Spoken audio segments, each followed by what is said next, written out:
Okay, guys, so this is a conversation about posing. I've been asked many times who I thought was the all-time greatest poser, and that's all up for interpretation, kind of like asking who's the best bodybuilder. But of course, we're all motivated and stimulated by our early influences. And of course, when I came on the bodybuilding scene back in 1983, you had the Lion of Lebanon, Samir Banu, as the reigning defending Mr. Olympia. But prior to my introduction to Samir, you had the magical Egyptian Mohammed Makaway just slaying the dragons. He was already an Olympia runner-up and would have 2 Olympia runner-ups before he was done. But he posed like nobody's business. And of course, when I came on the scene, I was watching what Bob Paris was doing on the national level. I did my studies and saw Ed Corney, who had a different style of posing, and of course Chris Dickerson too. These guys were making a bona fide effort to present their physiques in a way that a lot of the bodybuilders weren't. And then of course in the 80s we saw a slew of champions come along, from Flex Wheeler to Vince Taylor to Kevin Levrone and Chris Cormier. Everyone kind of had their own swagger and their own style, but my influences were pre Kevin Levrone, Flex Wheeler, Chris Cormier. That era came in the 90s.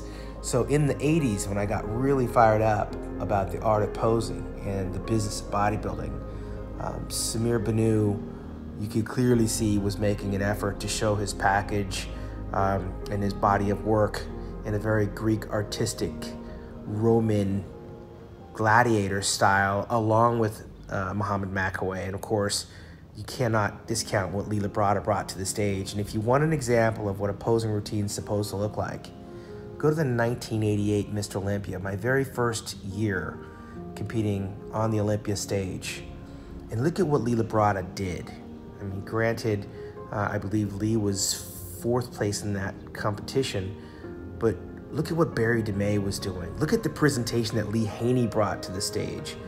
Even guys like Bob Paris, Phil Hill, who was one of my rivals at the time, posing the Phantom of the Opera. The 1988 Mr. Olympia, without a doubt, was a contest of presentation. And that was a show that would really give you a general idea of what you needed to bring to the Olympia stage if you were going to be there. Because you knew each bodybuilder coming on that stage was going to bring something special. And you didn't want to be the guy out there hitting random poses. Didn't have a preordained routine, so to speak. Because even though they claimed they were scoring the posing round, and they weren't, they never did, we thought that it counted for something. We thought it would help elevate us if we were trailing or if we were behind. And even someone like Rich Kaspari, who was not known for his posing, made a bona fide effort to show the world his physique. Why? I mean, because he was en route to another first runner-up, and he thought, I've got to outpose the champion. I got to outpresent the champion. And of course, Lee Haney, his training partner back in the day, knew that, so Lee elevated his game. And of course, I came in there and I tried to replicate my nationals routine of 1987, which everyone, to a person, pretty much says that was my all-time best routine to the Dream Girls in 1987. I didn't have the physical conditioning to match up with the confidence that style of posing routine takes. And so I didn't go out there and present myself as well as I could have, largely because I knew I wasn't in the kind of shape I should have been in. And that had a lot to do with the business of bodybuilding. Not making excuses, but I was a rookie, first Olympia. I traveled the world and I kind of guest posed a little bit longer than I should have instead of prepared for a show that big. A contest of that size, you can't guest pose your way into condition like I thought I could.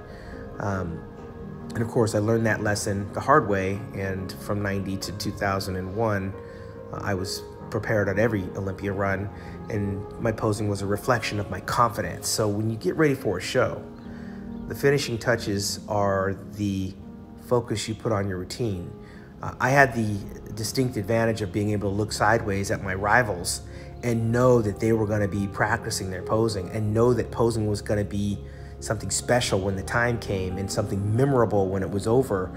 And here we are in 2020, and I can vividly remember and recall the music, the transitions, the flamboyance of some of the athletes, it takes me back to a place and time where the bodybuilders were more than just big muscle guys. They were performers, they were artists.